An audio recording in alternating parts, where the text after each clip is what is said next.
महाराष्ट्रामध्ये संपूर्ण महाराष्ट्रामध्ये एक नंबरच्या मताधिक्यानं सातारचे छत्रपती शिवेंद्रराजे भोसले हे निवडून आलेले आहेत। साधारण 1,42,000 मतांनी त्यांचा विजय झालेला आहे।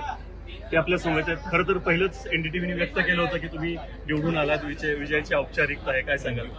नाही, एक तर एनडीटीव्हीचे आभार, दुसरं म्हणजे माझ्या सातारा, जावळी आणि शहरातील सर्व मतदार बंधू भगिनींचे आभार। मगाशी मी म्हटलं, मी पहिल्यापासून म्हणत होतो की माझ्या कामाची पोचपावती मला मिळेल, पण या मताधिक्याच्या ह्यानं अख्खं पावती पुस्तक मतदारांनी माझ्या हातात दिलं असं म्हणावं लागेल।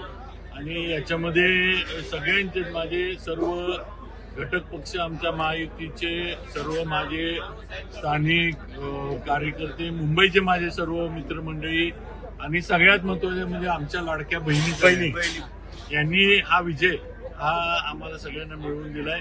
आणि नक्कीच यामुळे जबाबदारी वाढली आहे। पुढच्या 5 वर्षामध्ये अजून प्रभावीपणे आणि जबाबदारीनं काम हे नक्की मी करीन।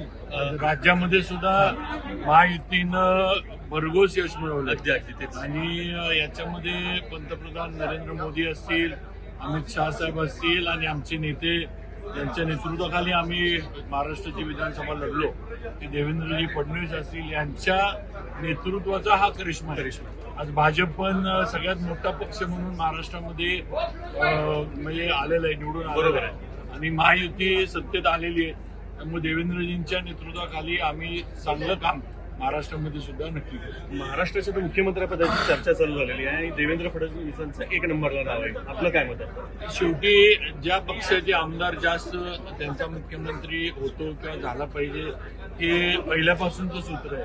त्यामुळे त्या ह्यानं देवेंद्र, आणि सगळ्यात महत्वाचं म्हणजे देवेंद्रजी हे महाराष्ट्राला प्रगतीच्या दिशेनं गतीनं नेऊ शकतील। त्यांच्या कामाची पद्धत आपण अनुभवलेली आहे, बरोबर। त्यामुळं आमची नक्कीच पक्षश्रेष्ठींकडे मागणी राहील की महायुतीत जरी असलो तरी आज हे आपण सगळ्यात मोठा एवढा लोकांनी विश्वास आज भाजपवर दाखवलाय, त्यामुळं आपले देवेंद्रजी हे मुख्यमंत्रीपदी बसलेच पाहिजेत, ही आमची नक्कीच मागणी किंवा इच्छा आहे। महाराजसाहेब, सलग आपला मोठा विजय होत आलेला आहे। यावेळेसचा जो विजय आहे हा महाराष्ट्रातील 1 नंबरचा विजय आपला ठरलेला आहे।